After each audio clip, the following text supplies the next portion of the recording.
কিংবদন্তিগুলো ভুলে যান। আজ শুনুন আসল সত্য কাহিনী। ৪৯০ খ্রিস্টপূর্বাব্দের এক বিশেষ দিনে ১০,০০০ কৃষক, বণিক এবং কবি এক তপ্ত মরুপ্রান্তরে এসে দাঁড়িয়েছিলেন। তাদের সামনে ছিল ৫ গুণ বড় এক সেনাবাহিনী, তৎকালীন বিশ্বের সবচেয়ে শক্তিশালী সাম্রাজ্যের অগ্রবর্তী দল। পছন্দটা ছিল খুব সহজ, হয় নিজেদের ঘরবাড়ি, পরিবার এবং গণতন্ত্র নামক সেই বিপজ্জনক নতুন ধারণাটি বিসর্জন দিয়ে আত্মসমর্পণ করা, অথবা বীরের মতো ঝাঁপিয়ে পড়া। খ্রিস্টপূর্ব ৫ম শতাব্দীর শুরুতে প্রাচীন বিশ্ব দুই ভাগে বিভক্ত ছিল। পূর্বে ছিল সুবিশাল পারস্য সাম্রাজ্য, যা মিডিয়ার পাহাড় থেকে মিশরের মরুভূমি পর্যন্ত বিস্তৃত ছিল, যার শাসনকর্তা ছিলেন নিজেকে রাজাধিরাজ দাবি করা সম্রাট প্রথম দারিয়ুস। আর পশ্চিমে ছিল গ্রিসের ছোট ছোট শহর রাষ্ট্রগুলো, যারা ছিল স্বাধীন, গর্বিত এবং প্রায়ই নিজেদের মধ্যে যুদ্ধে লিপ্ত। তাদের মধ্যে শুরু হল এক মহাযুদ্ধ, একতন্ত্র বনাম গণতন্ত্র, সাম্রাজ্য বনাম স্বাধীনতা।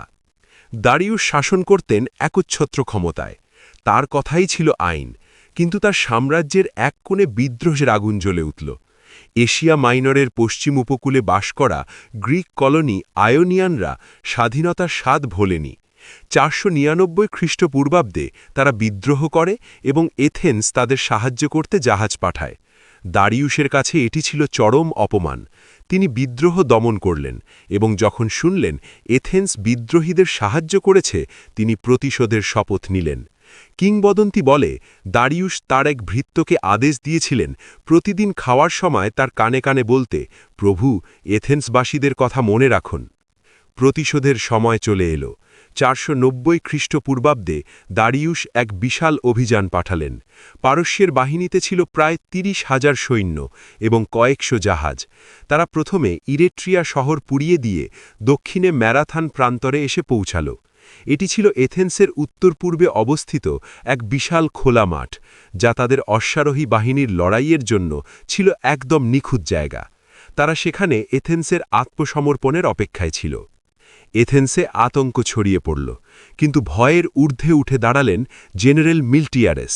এথেন্সের কাছে ছিল মাত্র ১০,০০০ হপলাইট সৈন্য। তারা সাহায্যের জন্য স্পার্টার কাছে একজন দৌড়বিদ ফিডিপিডিসকে পাঠাল। সে দুদিনে ২৪০ কিলোমিটার পথ পাড়ি দিল, কিন্তু স্পার্টানরা ধর্মীয় আইনের দোহাই দিয়ে পূর্ণিমা না হওয়া পর্যন্ত যুদ্ধে যোগ দিতে অস্বীকার করল। এথেন্সকে একাই লড়তে হবে। মিলটিয়াডেস আত্মসমর্পণ করতে রাজি হলেন না। তার সাথে যোগ দিল মাত্র ১,০০০ প্লাটিয়ান সৈন্য। জেনারেলদের মধ্যে বিতর্ক চলছিল, আক্রমণ করবেন কি না। মিলটিয়াডেস যুক্তি দিলেন, আমরা দেরি করলে এথেন্সের ভেতর থেকেই বেইমানি হতে পারে। আমাদের এখনই স্বাধীনতার জন্য লড়াই করতে হবে। ম্যারাথনের ময়দানে দুই বাহিনী মুখোমুখি হল। মিলটিয়াডেস এক অদ্ভুত চাল চাললেন। তিনি মাঝখানের সৈন্য সংখ্যা কমিয়ে দিয়ে দুই পাশের শক্তি বাড়িয়ে দিলেন। সকালের সূর্য উঠল। এরপর যা ঘটল তা ছিল অকল্পনীয়। গ্রিক সেনারা পিছু হটার বদলে পূর্ণ বেগে দৌড়ে আক্রমণ শুরু করল। ১০,০০০ সৈন্য ঢাল আর বল্লম নিয়ে ম্যারাথন প্রান্তরের খোলা মাঠে দৌড়াতে শুরু করল। পারস্যের সেনারা এমন আক্রমণ আগে কখনো দেখেনি। দুই বাহিনী একে অপরের উপর আছড়ে পড়ল। ব্রোঞ্জ বনাম বেতের ঢাল, শৃঙ্খলা বনাম দম্ভের লড়াই শুরু হল। মিলটিয়াডেসের কৌশল কাজ করল। গ্রিকদের দুই পাশ পারস্য বাহিনীকে ঘিরে ফেলল। পারস্যের অভিজ্ঞ সেনারাও পিছু হটতে বাধ্য হল এবং জাহাজের দিকে পালাতে শুরু করল। ম্যারাথন প্রান্তর শান্ত হল।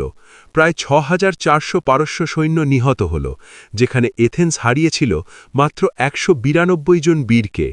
যুদ্ধ শেষে ফিডিপিডিসকে ম্যারাথন থেকে এথেন্সে জয়ের খবর পাঠানো হল। তিনি বিশ্রাম না করে দৌড়ে সভায় এসে বললেন, আনন্দ করো, আমরা জিতেছি। এর পরপরই তিনি ক্লান্তিতে ঢলে পড়েন এবং মারা যান। তার এই ত্যাগই আধুনিক ম্যারাথন দৌড়ের জন্ম দিয়েছে। ম্যারাথনের জয় গ্রিসকে চিরতরে বদলে দেয়। প্রথমবারের মতো মুক্ত মানুষেরা একটি বিশাল সাম্রাজ্যের শক্তিকে পরাজিত করল। এটি এথেন্সকে আত্মবিশ্বাস এবং গণতন্ত্রের প্রতি গর্ব এনে দেয়। সম্রাট দারিয়ুস অপমানে ফেটে পড়লেন এবং আরও বড় আক্রমণের পরিকল্পনা করেন, কিন্তু তার আগেই তিনি মারা যান। দায়িত্ব পড়ল তার ছেলে প্রথম জার্ক্সিসের উপর। তবে ম্যারাথন হয়ে থাকল এক অমর প্রতীক, প্রমাণ হল যে সাহস আর ঐক্য থাকলে যে কোনো অসাধ্য সাধন করা যায়। আজ ২৫০০ বছর পরেও ম্যারাথন মানেই হল ধৈর্য এবং অজেয় বীরত্বের নাম।